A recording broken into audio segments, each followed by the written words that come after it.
नमस्कार, मैं श्रीराम शिंदे विश्व शांति दर्शन में आप सबका स्वागत करता हूं। विश्वधर्मी प्रोफेसर डॉक्टर विश्वनाथ कराट जी की संकल्पना से उभरे इस अनोखे यूट्यूब चैनल में जैसा कि आप जानते हैं, हम आपको सुनाते हैं अच्छी और सकारात्मक खबरें।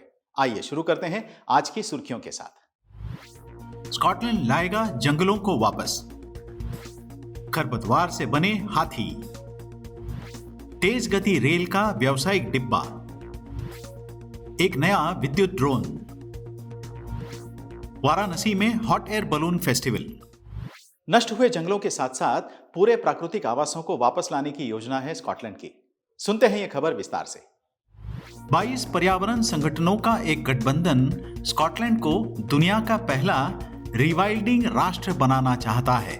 लक्ष्य है इस देश की देशी प्रजातियों को फिर से लाने में मदद करना, खराब भूमि को बहाल करना और अधिक लोगों को प्रकृति से जोड़ना। रिवाइल्डिंग एक परियोजना नहीं है, बल्कि दर्जनों या सैकड़ों परियोजनाएं हैं जो परिदृश्य को वापस लाने और प्रजातियों को फिर से प्रस्तुत करने का प्रयास है। फरवरी 2021 में स्कॉटिश संसद के सदस्यों ने स्कॉटलैंड को फिर से जंगल राष्ट्र का स्वरूप देने के लिए एक प्रस्ताव पारित किया। उसके अनुसार स्कॉटलैंड 2030 तक अपनी भूमि और समुद्र का 30% फिर से जंगल बनाने के लिए प्रतिबद्ध है। कस्बों और शहरों के पुनर्निर्माण के लिए एक सामुदायिक कोष स्थापित किया गया है। बीवर, लिंक्स और भेड़ियों जैसी प्रजातियों को फिर से प्रस्तुत करने की कोशिश की जा रही है। तटीय क्षेत्र में मछली पकड़ना प्रतिबंधित है और हिरणों की आबादी को नियंत्रण में रखने की योजना भी बनाई गई है। तमिलनाडु में आदिवासियों ने घातक खरपतवार को हाथियों की प्रतिकृतियों में बदल दिया और लोग देखते ही रह गए। स्वदेशी वनस्पति के विकास को प्रतिबंधित करने वाले लेंटेना कमारा नामक फूल वाले घातक पौधों से बने हाथियों की आदमकद प्रतिकृतियां चेन्नई के इलियट समुद्र तट पर लोगों का ध्यान आकर्षित कर रही थीं। यह प्रदर्शन वन्यजीव संरक्षण और सह अस्तित्व के बारे में जागरूकता बढ़ाने के उद्देश्य से आयोजित किया गया था। हाथियों की ये प्रतिकृतियां आदिवासी समुदायों के सदस्यों द्वारा बनाई गई थी, जो एक गैर लाभकारी संगठन शोला ट्रस्ट के सहयोग से मधुमलाई राष्ट्रीय उद्यान के पास रहते हैं। वन अधिकारी सुप्रिया साहू ने इन हाथियों के बारे में एक वीडियो साझा किया है। इन प्रतिकृतियों को मधुमलाई राष्ट्रीय उद्यान में रहने वाले असली हाथियों के अनुसार बनाया गया था। तमिलनाडु के जंगलों से अब तक 1200 हेक्टेयर से लेंटेना, प्रोसेपिस और अन्य घातक खरपतवार को बड़े प्रयास के बाद हटाया गया है। चीन के तेज गति रेलवे में एक खास व्यावसायिक डब्बा है। क्या सुविधाएं दी जा रही हैं यहाँ, आइए देखते हैं। चीन की तेज गति ट्रेनों की आजकल खूब चर्चा हो रही है। इन ट्रेनों में एक व्यावसायिक डिब्बा भी है।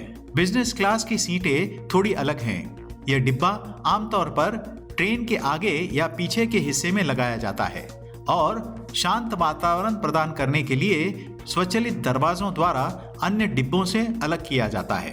बिजनेस क्लास का एक टिकट आमतौर पर प्रथम श्रेणी के कीमत का 2 गुना है और दूसरी श्रेणी के टिकट की कीमत का 3 गुना होता है। बिजनेस क्लास की सीटें विशेष रूप से बिजनेस से जुड़े लोगों और पर्याप्त यात्रा बजट वाले उपयोगकर्ताओं के लिए आदर्श हैं। बिजनेस क्लास की सीटें सोफे जैसी हैं, जिस पर यात्री लेट भी सकते हैं। यात्रियों को एक ट्रे टेबल, एक मल्टीमीडिया मनोरंजन पैड और एक पावर पोर्ट मिलता है। इस सब के अलावा बिजनेस क्लास के यात्रियों को रेलवे स्टेशन पर विशेष प्रतीक्षालय, पहले बैठने की प्राथमिकता, मुफ्त पोर्टर सेवा, मुफ्त ट्रैवल बैग, मुफ्त पेय पदार्थ और मुफ्त भोजन भी दिया जाता है। शून्य उत्सर्जन और बिना शोर वाला एक पूरी तरह से विद्युत ड्रोन विकसित किया गया है। जानते हैं क्या है यह आविष्कार।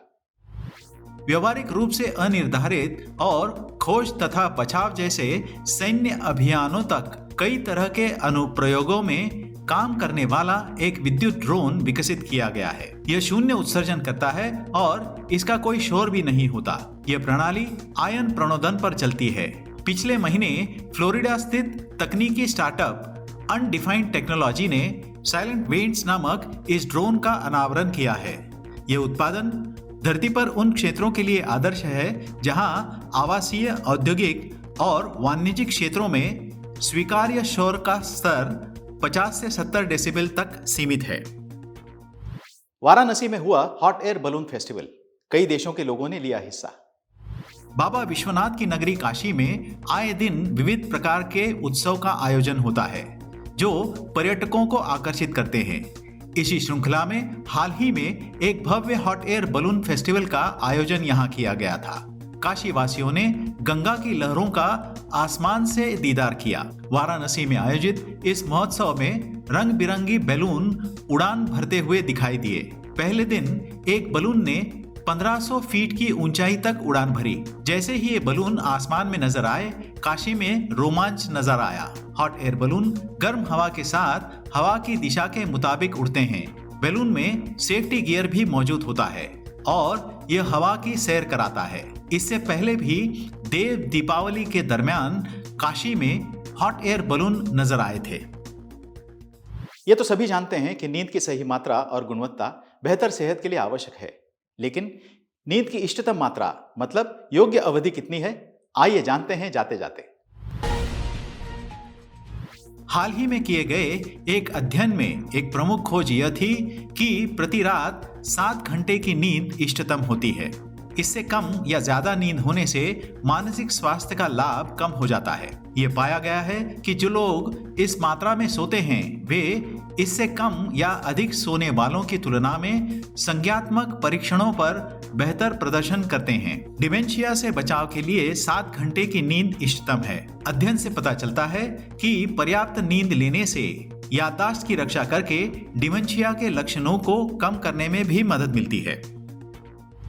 आशा करता हूं यह संस्करण आपको पसंद आया होगा। अगर हाँ तो इसे सब्सक्राइब जरूर कीजिएगा। देखते रहिए विश्व शांति दर्शन।